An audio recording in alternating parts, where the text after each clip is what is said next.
Hello friends and welcome to the Exams Made Simple. We are back again with the Hindu analysis for 3rd of February 2026.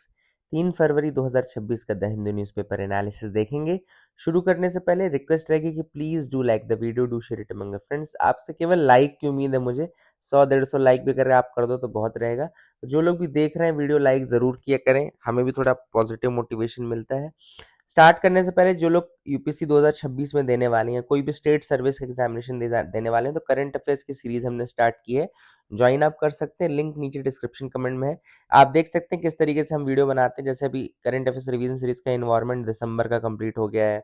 History science and technology दिसंबर 25 का complete हो चुका है। Economic development दिसंबर 25 का complete हो चुका है। इसके अलावा पॉलिटी गवर्नेंस दिसंबर 25 का कंप्लीट हो चुका है। तो इस तरीके से हम मंथ वाइज कंप्लीट करते हैं और उसमें सारे अलग अलग पार्ट, ठीक है ना। तो इसमें पूरा दिसंबर और नवंबर ऑलमोस्ट आधा कंप्लीट हो चुका है और अब हम जनवरी और पीछे थोड़ा और अक्टूबर वाला पार्ट कंप्लीट करेंगे, ठीक है ना। पीछे से इसलिए चल रहे हैं क्योंकि क्या होता है, कई बार न्यूज़ जो होती है ना आगे बढ़ती जाती है और फिर जून में कोई न्यूज़ आती है, फिर सितंबर अक्टूबर में उसका फाइनल वर्जन आता है। तो इसलिए पीछे से अगर चलोगे तो उसका फाइनल वर्जन आपको पहले मिल जाएगा, फिर बार बार उसमें ऐड नहीं करना पड़ेगा, है ना। तो ये है, अगर आप ज्वाइन करना चाहते हैं तो डिस्क्रिप्शन कमेंट में लिंक है, आप वहां से ज्वाइन कर सकते हैं। स्टार्ट करते हैं आज के एनालिसिस को फ्रॉम द फ्रंट पेज। पहले पेज की पहली न्यूज़ है, बहुत ही आसान न्यूज़ है, इसमें ज़्यादा कुछ आपको एग्जाम पॉइंट ऑफ व्यू से नहीं है। बस यूएस टैरिफ जो है इंडिया के ऊपर वो 18% कट करने वाला है ना। US tariff on India cut to 18% says Modi and Trump both, ठीक है ना। तो प्राइम मिनिस्टर नरेंद्र मोदी ने अनाउंस किया कि मेड इन इंडिया प्रोडक्ट्स जो रहेंगे they would now attract a reduced tariff of only 18%। जो 50% का टैरिफ लग रहा था, अब मेड इन इंडिया प्रोडक्ट्स के लिए केवल 18% का टैरिफ लगेगा। तो it will be a very good boost for India, है ना। ऐसा प्राइम मिनिस्टर नरेंद्र मोदी ने कहा है। Big thanks to President Trump, when two large economies and the world largest democracies work together it benefits our people. And Donald Trump ने वह लिखा है, we agreed to a trade deal, our amazing relationship with India will be even stronger, है ना। और उनका ये भी कहना था कि प्राइम मिनिस्टर नरेंद्र मोदी पूरा रशियन ऑयल लेने से मना कर रहे हैं अब, ठीक है। तो ये सारी रीजंस है, बट ये एग्जाम पॉइंट ऑफ व्यू से इंपॉर्टेंट नहीं है, बस पता होना चाहिए कि कहाँ टैरिफ बढ़ रहा है कहाँ घट रहा है आपको, ठीक है ना। आगे बढ़ते, जो एग्जाम पॉइंट ऑफ व्यू से इंपॉर्टेंट टॉपिक है वो है पेनैयार रिवर, है ना। पेनैयार रिवर डिस्प्यूट के ऊपर आया था एंड सुप्रीम कोर्ट ने कहा है सेंटर को कि भैया एक ट्रिब्यूनल बनाओ, ठीक है ना। तो अब यहाँ पे दो चीजें हैं एग्जाम पॉइंट ऑफ व्यू से, एक तो interstate river water disputes tribunal और inter water states dispute act के बारे में थोड़ा सा आपको बताऊंगा। दूसरा टॉपिक है पेनैयार रिवर, ठीक है ना। तो पहले हम बात कर लेते हैं डिस्प्यूट की। तो एक तो आपको कॉन्स्टिट्यूशनल आर्टिकल 262 याद रखना है, आर्टिकल 262 याद रखना है, which provides for adjudication of inter state water dispute. जो इंटर स्टेट वाटर डिस्प्यूट है उनके एडजुडिकेशन के बारे में मेंशन्ड कहाँ पर है, तो ये मेंशन्ड है आर्टिकल 262 पे।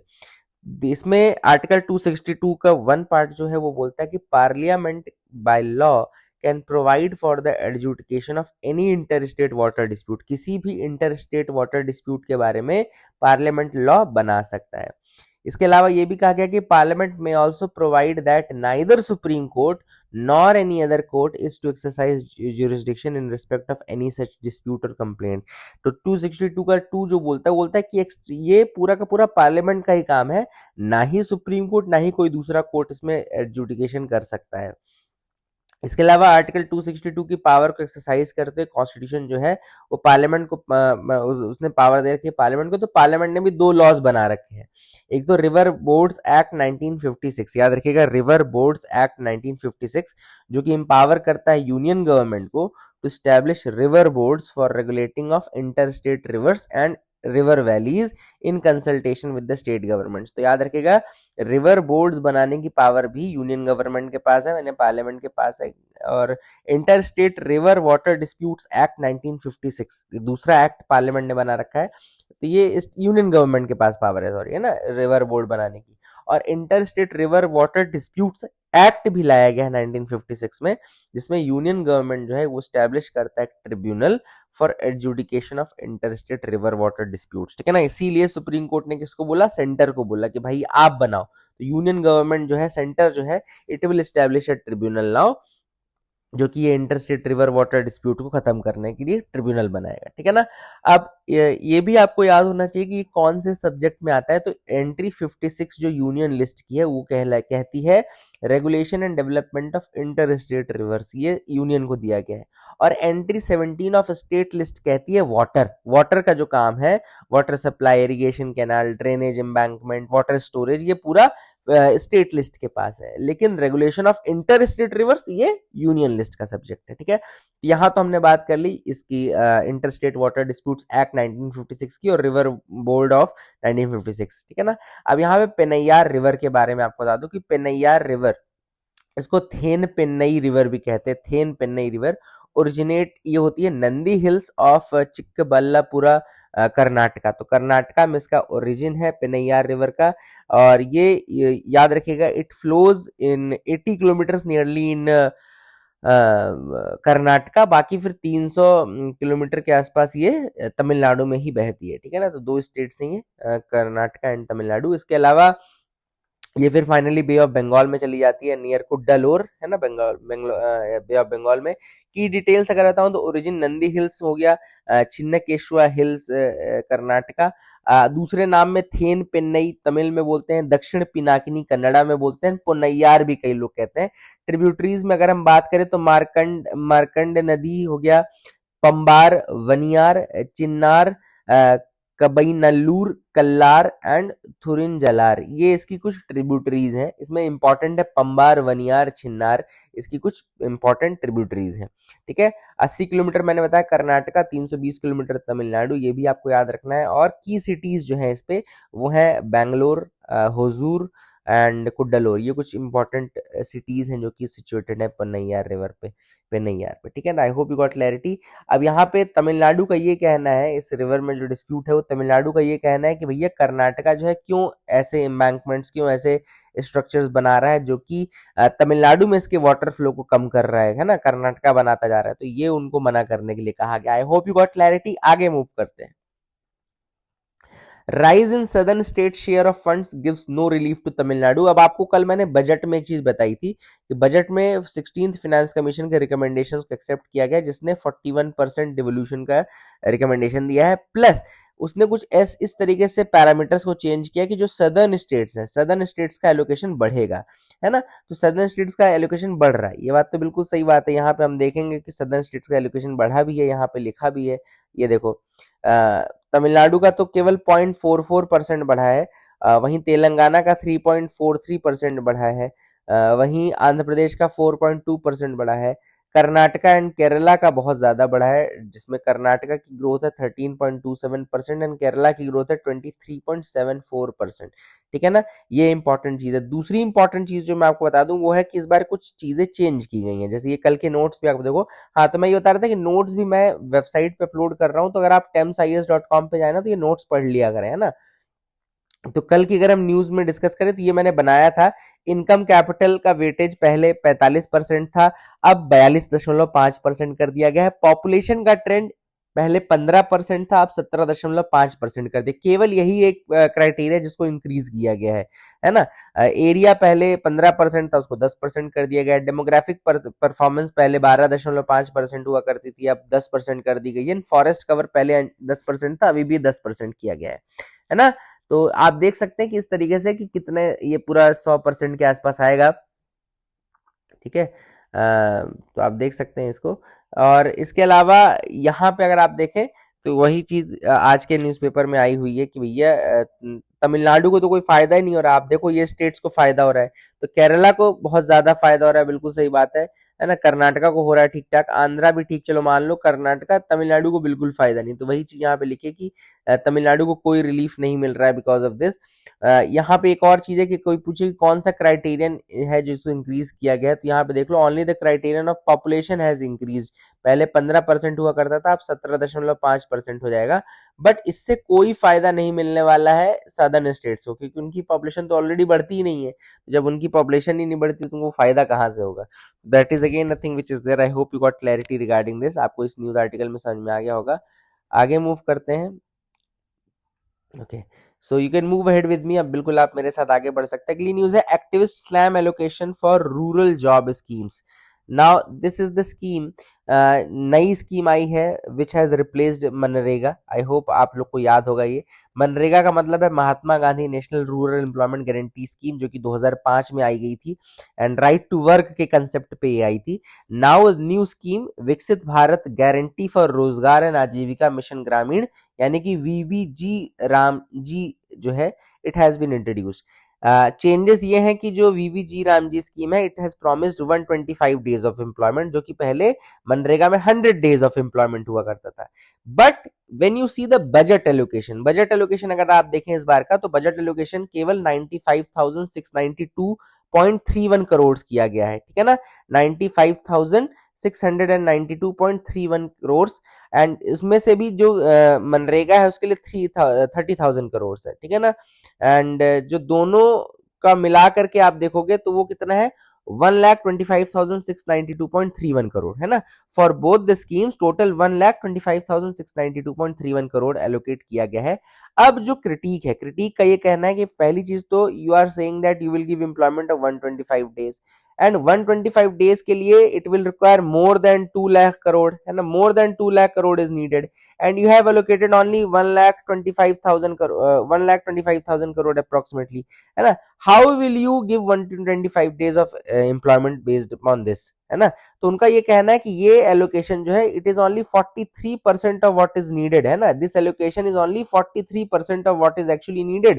So first thing, it is an eye wash, you cannot give an employment of 125 days, आप 125 days का employment दे ही नहीं सकते, है ना।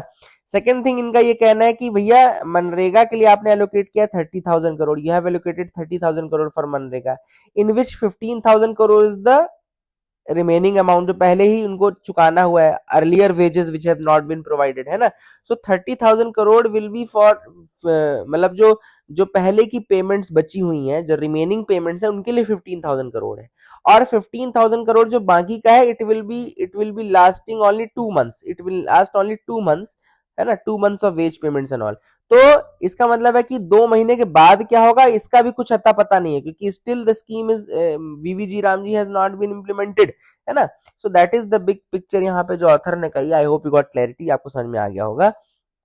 आगे मूव करते हैं, let's move ahead now in the next news article. So as you can see here, यहाँ पे एक न्यूज है, AYUSH ministry to invite proposals for Ayurveda institute. तो हुआ क्या है नाउ, इस बार के बजट में the budget has announced that states will set up 3 new, मतलब centre will set up 3 new all India institute of Ayurveda, all India institute of Ayurveda 3 नए setup करने हैं, 3 new all India institute of Ayurveda will be setup as per the announcement of budget 26-27, है ना। And अभी इसी के लिए what the AYUSH ministry will do, they will invite suggestions from the states, in state से सजेशन मंगाएंगे कहाँ पे करना है कहाँ पे नहीं करना है सेटअप, इसके बेसिस पे 3 नए ऑल इंडिया इंस्टीट्यूट ऑफ आयुर्वेदास करेंगे। What this All India Institute of Ayurvedas will do, they will expand the high quality undergraduate and postgraduate education, especially in the field of Ayurveda sciences, and advanced research, tertiary care services, all these will be added in this, है ना। And the budget allocation for Ayush Ministry has increased by the 10%, it has increased by 10%, so I think government भी traditional medicine system में थोड़ा ज़्यादा खर्चा कर रही है। I hope you got clarity regarding that. आगे मूव करते हैं, देखते क्या इंपॉर्टेंट न्यूज आर्टिकल है। External team has been involved in PSLV probe. Why PSLV probe? Because recently आप सबको पता है कि जो पीएसएलवी C62 मिशन था, it has failed during the third stage PSLV C62, and before this May 2025 में PSLV C61 has also failed, है ना। लगातार back to back to failures देखने को मिला है, which is very rare for PSLV, since PSLV is the dark horse work engine of ISRO, बहुत rare होता है कि लगातार दो लॉन्चेस फेल हो जाएं। सो PSLV C61 में जो अर्थ ऑब्जर्वेशन सैटेलाइट 09 था, that was being launched, but वो लॉन्च नहीं हो पाया। PSLV C62 में बहुत सारे फॉरेन सैटेलाइट्स थे, I think 16 satellites were there which originated from foreign countries, and they also failed obvious सी बात है, but still PSLV is saying that कि क्रेडिबिलिटी हैज नॉट रिड्यूस्ड, ऐसा नहीं है कि पीएसएलवी की क्रेडिबिलिटी घट जाएगी because of this, and we are still a very important and very efficient space organization even after these failures, but we will be proving this by external third party से हम prove करवाएंगे, ये देखेंगे कि what is the main problem, क्यों third stage में fail हो रहा है ना। तो all this things are there. I hope you got clarity. आगे मूव करते हैं, you can move ahead with me.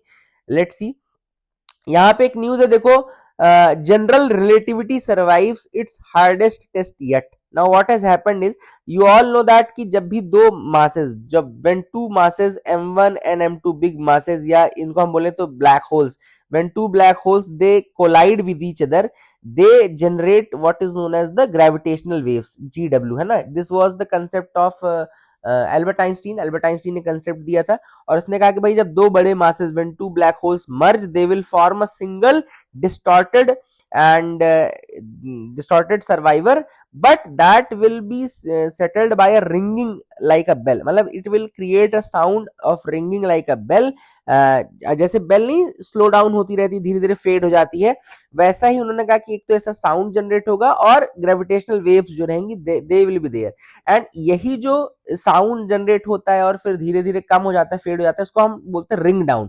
This process is known as ring down. तो this was the concept for the gravitational waves as well. तो gravitational waves में भी यही ring down का concept ही एक्सप्लेन किया गया था, ठीक है ना। तो let me read it. They will form a single distorted survivor that settles down by ringing much like a bell that has been struck emitting gravitational waves in the process called ring down। तो this process is known as ring down, ठीक है ना।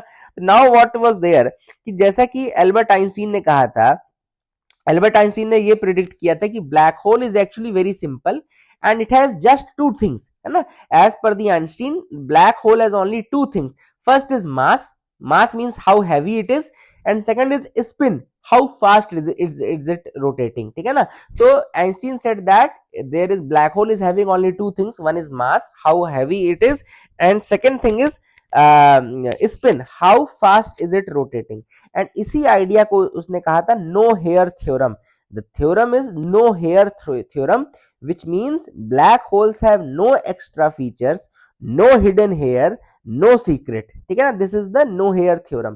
तो scientists recently उन्होंने क्या किया, उन्होंने कहा कि अगर आइंस्टीन सही था, जो उन्होंने कहा कि अगर आइंस्टीन सही था, तो इसका मतलब है कि जो रिंगिंग डाउन है, it should always follow a specific tune, it will always follow specific tune, क्योंकि कोई हिडन चीज है नहीं, कोई हिडन हेयर है नहीं, कोई हिडन सीक्रेट है नहीं। Therefore it will always follow a specific tune. And वो चीज अभी टेस्ट भी की गई, अभी एक टेस्ट किया गया कहाँ पे, एक अभी ग्रेविटेशनल वेव मिली है which is known as the mother of all loudest gravitational wave ever, loudest gravitational wave ever, GW 250114, है ना। तो लीगो ने इसको ऑब्जर्व किया। LIGO is actually a ear that hears this, है ना। एक तरीके से LIGO is acting as a ear which can hear the gravitational waves, ठीक है। तो बेसिकली उन्होंने जब GW 250114 को एनालाइज किया, तो उन्होंने यही देखा कि yes, the sound was forming a particular pattern, एक सेट पैटर्न था उस साउंड का, एंड वो जो पैटर्न था वही पैटर्न वो फॉलो कर रहा था। तो जो आइंस्टीन ने कहा था वो बिल्कुल सही कहा था। पैटर्न ये था कि पहले मेन नोट थी, फिर सेकंड एको आता था, फिर हायर पिच्ड वाइब्रेशन।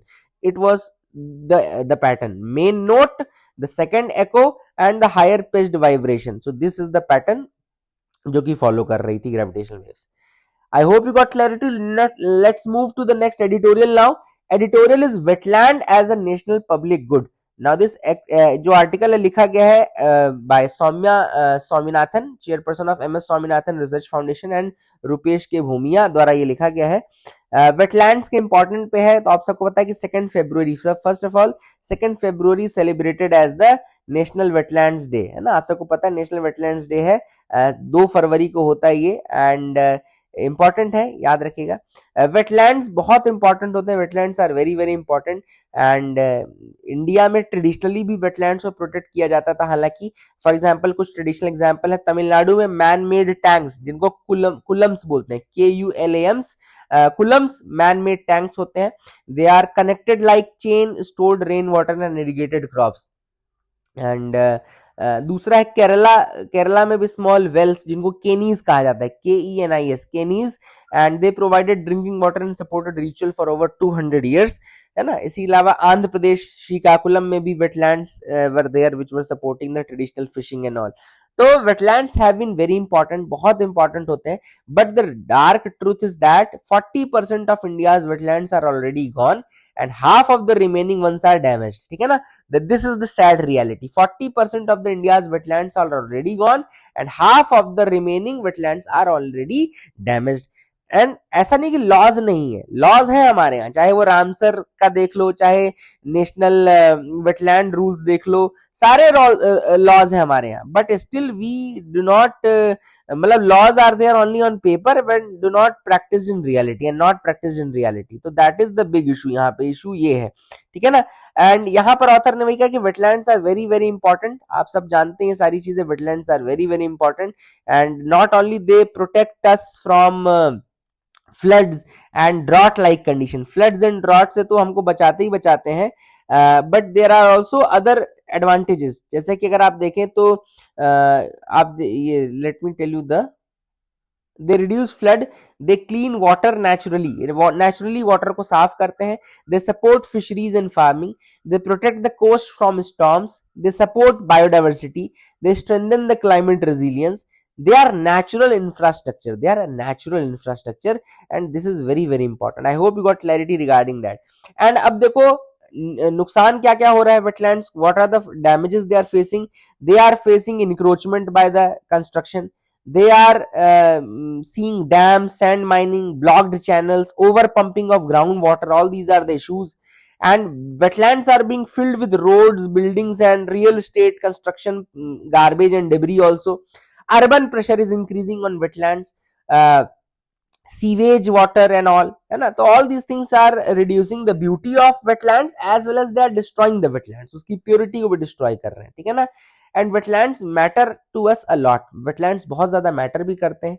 ऐसे में what we need to do is that we need to protect the wetlands, we need to clearly mark and protect wetland boundaries, wetland की boundaries को clearly mark करें, protect करें। we should stop dumping sewage and waste into wetland, we should protect the land and water that feed wetlands, we should also train better wetland managers, we should combine modern science and traditional wisdom, तो modern science को traditional wisdom से जोड़ने की जरूरत है। we should also involve local communities, we should not sideline them, local communities best protectors होते हैं तो उनको भी include करना चाहिए। Second editorial is making access to menstrual hygiene for girls a fundamental right is a big step। Now recently एक judgment आया supreme court का which is very very important and it is encapsulating the right to menstrual health and hygiene into the fundamental right to life and dignity under article 21 of the constitution।